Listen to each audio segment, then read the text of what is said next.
ஒரு சில பேருக்கு மட்டும் கொஞ்சம் எரிச்சல் வரத்தானே செய்யும். அது இருக்கும் தானே. என்னடா இவன் திடீர்னு ஒருத்தன் என்ட்ரி கொடுத்துட்டானே,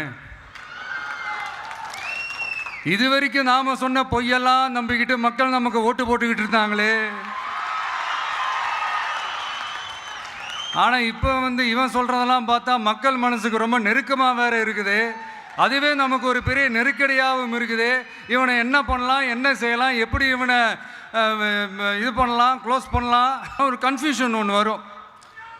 அந்த கன்ஃபியூஷனில் கத்துறதா